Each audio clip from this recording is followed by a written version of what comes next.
last October, South Asian Solidarity Initiative, which is one of the organizers of this event, one of the sponsors of this event, held a convergence of activists from South Asia and the United States.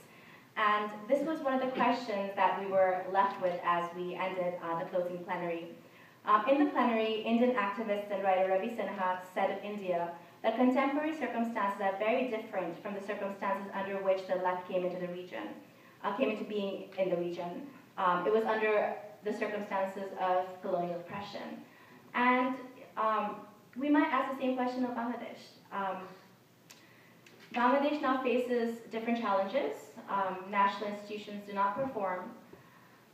There is a wealthy industrial class that fails to uphold workers' rights, and a government that refuses to give workers' organizations a voice in politics. So the left must reimagine itself in light of these new realities.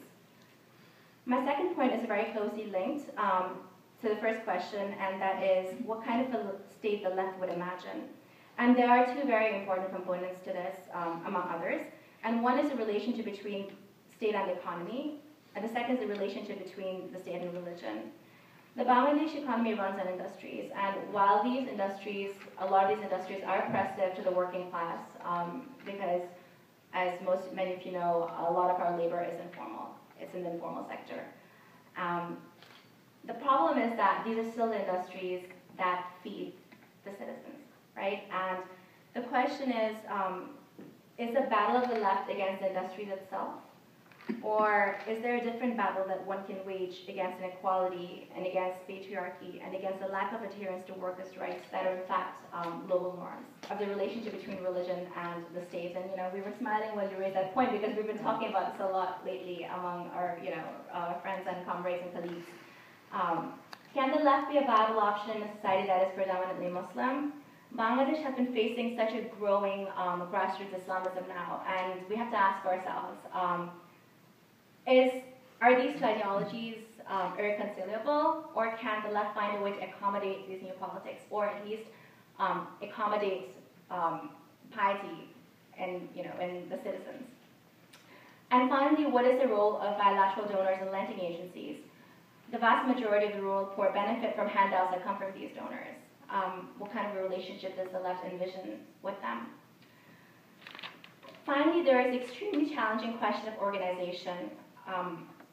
One must remember how the Army League's initial performance in the last government was applauded within the NGO circles and development community because of their development efforts. I remember when they came to power, Sheikh Hasina had said, "Amra Monga dekhte chai na." We want to do away with them, and they did a pretty good job of that initially. So in rural Bangladesh, where most of the population, most of our population is located, organization centers on service delivery, whether with NGOs, whether with religious organizations.